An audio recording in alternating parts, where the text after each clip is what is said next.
Сэргээшийн эсрэг олон улс даяар мөрдөж байгаа Копенгагены конвенцэд нэгдэх санал засгийн газар оруулж ирсэн юм а. Гэвч наадамд байралтаж улсын цолонд хүрсэн бөхчүүдээс сэргээлэгчийн шинжилгээ авч уюул соёлохоос өөрийн мэдэхгүй адгууснаас хүртэл допинг хайж манай эмчнэр тэнэгдэх шахаад байгаа юм а. Өнгөрсөн жил улсын зан цол авсан аргачааг сэргээж хэрэгэлсэн гэж баахан юм болоод цолыг нь хураагүй өнгөрсөн. Энэ жил улсын цол авсан бөхчүүдийн зарим нь шинжилгээ өгөөгүй.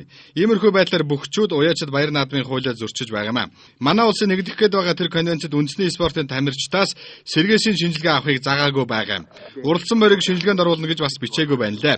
Тийм болохоор сэргээш гэж хинэрхэд байгааг зарим гишүүн эсэргүүцлээ. Үндэсний биеийн тамирын спортын тухай хуулийг би өөрөө батлуулсан. Тэрэнд бол үндэсний биеийн тамирын спортод бол допинг хэрэггүй юм аа гэдэг ийм ойлголттой байсан. Тэгэхэд одоо ерөнхийдөө шинэ хоёр маань засгийн газрын тэргүүн байсан учраас тэр үед бол энийг ер нь одоо хэрэггүй юм уу гэсэн ийм ойлголттой байсан. Одоо тэр чанараараа бол хориг тавьжхан болов гэж ингэж ойлгож байна. Харин энэ конвенцэд нэгдвэл эхлээд гаднаас шинжилгээ хийх лаборатори үнэгүй авна. Бас тамирчдаа $5,000 шинжилүүлдэг болно гэхээс өөр олигтой тайлбар эрүүл мэндийн яамныхан үндэсний биеийн тамир спортын хорооныхан өгөхгүй байгаа юм а. Солонгост нэг бүхий шинжилгээг $200, мориныхныг $600 төлж хүч нэмэгдүүлэх юм тарай хэрэгэлсэн эсхийг нь тогтоолгож байгаа юм. Ингэх шаардлага байгаа эсгэд гишүүч бас эсрэг төсрөг бодолтой хандаж байна. Үндэсний баяр наадмын асуудлаар янз бүрийн маргаан гардаг, талцдаг, дургууг баталгаагүй шинжилгээгээр хасах гэж оролддог, шүүхийн маргаан болдог гэдэг ингээд будлаа тарид ирээсээ болж ихгүй шүү дээ. Ийм юмнууд байгаа учраас энэ асуудлаа хоёр байнгаараа хамтарч хэлцэж байгаа бол их нөхцөл авч үзэж тэр конвенцийн үг үсгүүрийг л сайн ярихгүй болвол судлахгүй болвол болохооргүй юм байлаа шүү.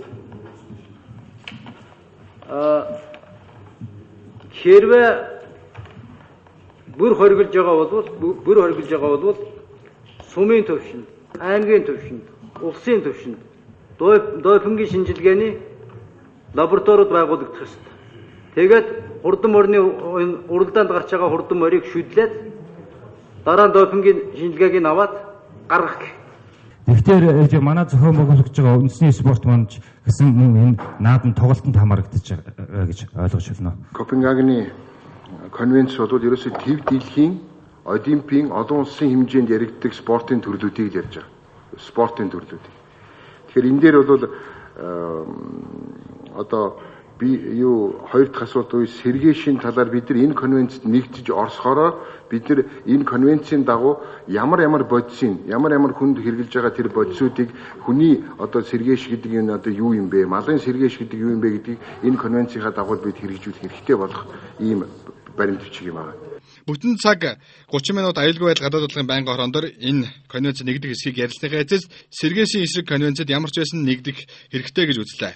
Харин морь бүх зөвхөн манай үндэсний спорт болохоор тусад нь хууль дүрмийнхээ дагуу шийтгэр болоод орхисон юм а. Япончууд сумад барилдаж байгаа бөхөө допинг инээтрэ гэсэн жижиг юмар хавсайдан нэр төрөөр нь оролдохгүй байгаа юм а. Энэ л бөхөө морой ганцхан наадмаар л үзэж барилдаг нь монголчууд юм бол сэргээш гэж өгөөд байх хэрэггүйг бас давхар харуулж байна. Пүрүүний бүргэлээ.